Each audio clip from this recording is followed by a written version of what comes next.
তাঁর ইচ্ছায় সমস্ত। গোপাল ভাঁড়ের গল্প। একদিন মহারাজ কৃষ্ণচন্দ্র, গোপাল ভাঁড় প্রভৃতি আমাত্যবর্গ নিয়ে রাজসভায় বসে নানা রকম কথাবর্তন করছেন। এমন সময় কৃষ্ণচন্দ্র বললেন, আমরা এত খাঁটি, কিন্তু ঈশ্বর কি করেন বলো দেখি। মহারাজের এই কথায় কেউ বেশ চুপসই উত্তর দিতে পারল না। গোপাল কোনো কথা না বলে চুপ করে বসেই আছে। তখন মহারাজ জিজ্ঞেস করলেন, গোপাল, তুমি তো কই কোনো কথার উত্তর দিলে না, এ বিষয়ে তোমার বক্তব্য কি?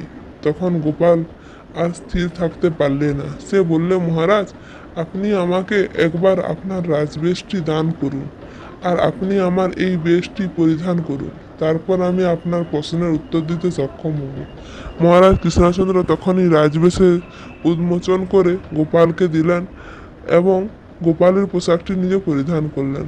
গোপাল রাজসিংহাসনে বসে বললে, মহারাজ, ঈশ্বরের কাজই এইরূপ। তিনি এই রকম করে রাজাকে রাখাল সাজান, আর রাখালকে রাজার সাজে সাজাচ্ছেন।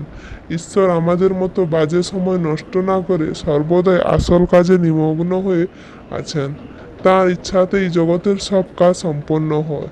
তার নিগূঢ় তত্ত্ব বুঝবার বা বুঝবার লোক সংসারে অতি অল্পই আছে। যখন সাধারণ মানবের তার দোষগুণে ঠিক মতো বিচারের জ্ঞান হবে, তখন সে আপনার রাজসভায় বসে থাকবে না, সংসার ত্যাগ করে চলে যাবে। গোপালের এই জ্ঞানগর্ভ কথা শুনে সকলেই ধন্য ধন্য করতে লাগলো। ধন্যবাদ ভিডিওটি শোনার জন্য। আপনার মতে কি উত্তর সঠিকভাবে জানাবেন।